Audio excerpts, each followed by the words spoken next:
عبد الكبير الفنان ولا الانسان ما كاينش فرق وهما بجوج ضاقوا عذاب الحبس والحقره. مرحبا بك سي عبد الكبير. مرحبا اختي.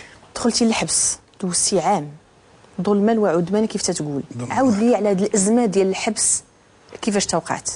وقعت اختي كان عندي حانوت مع الجيران. حانوت دايره في الزنقه داخل ماشي في الشارع داخل. الجيران ما حنونيش تجي دابا من الخدمه وداك الشيء تدبر حفظت شي ديسك ولا شي حاجه. انت فنان شعبي؟ شعبي. كدير صداع واقيلا في الحانوت؟ لا ماشي بزاف، عندي فيترينا وداك الشيء كنرد فيترينا وكنقصها شويه. تنتخاصموا مشاو شكاو ما خلاو ما داروا. الجيران؟ الجيران. واحد النهار واحد السيد جاي هارب تابعين البوليس دخل عندي الحانوت ديالي. جاو البوليس داوني كرفسوا عليا وصوتوني داوني انا وياه. علاش؟ التهمه شنو؟ هو عدو الحشيش، ابو عدو الحشيش قال لي تتم معاه. دابا هذاك هارب ما لقى فين يدخل غير عندك انت. دخل عندي الحانوت انا دابا دوزت الحبس الباطل تكرفست اختي. هاكاك دوزتي حبس عمد الحبس على الحشيش. على الحشيش باطل ما انت ما كتبيع فيه ما كتشري فيه ما تسكني. ما تنكمي كار وما تنشري محل ما بيني وبينه. هذا هو المشكل اللي وقع لي.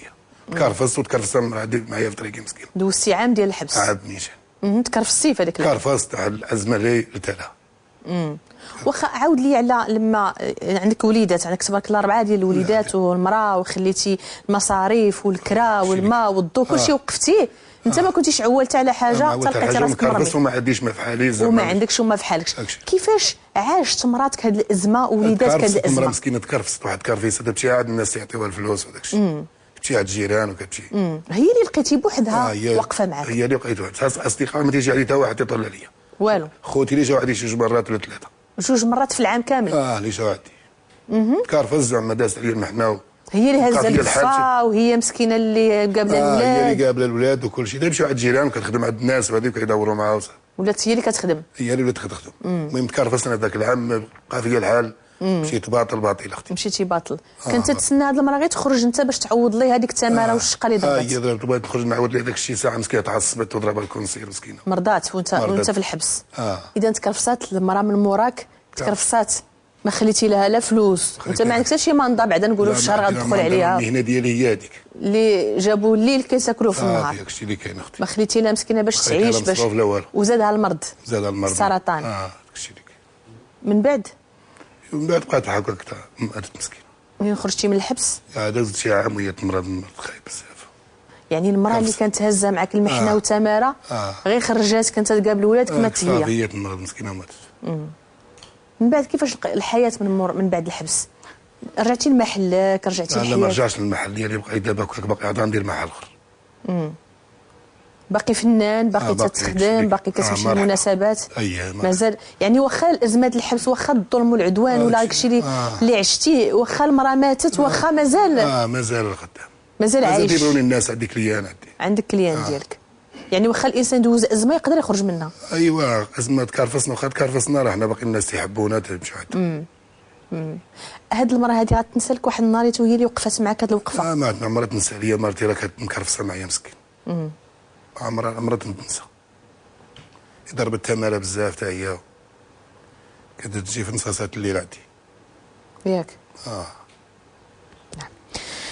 واخا اذا هذا اعتراف في الحقيقه لهاد المراه وتحيه هاد المراه الله يرحمها ويوسع عليها وقفت معك في الازمه.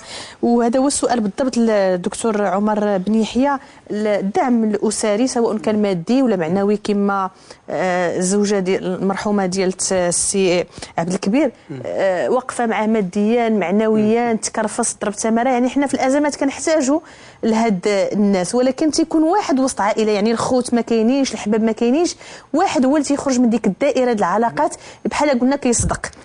نهضروا على الدعم الاسري، وفي غياب الدعم الاسري واش كاين شي دعم واحد اخر ممكن للجؤون؟ هنا ملي كنتكلموا كنلقى واحد الانسان عايش عنده عائله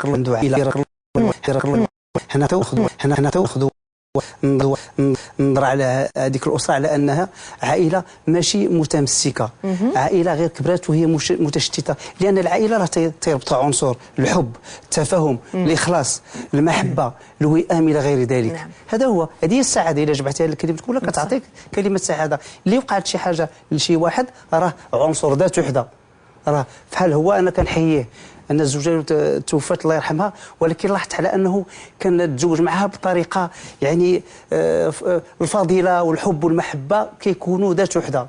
شوف مات صدق هو فحال هي بحال هي تيكونوا ذات وحده مرضات غياب مرضات. وهذاك المرض الصدمه راه بعض الاخطار ملي كتكون هذيك الصدمه الصاعقه كتنزل على الانسان، سيتادير لو تروماتيزم ايموسيونيل ملي كينزل على شي انسان وما كانش تنتظروه، هو عنده واحد البنيه داخليه هشيشه، راه تيقدر يؤدي الى امراض عضويه.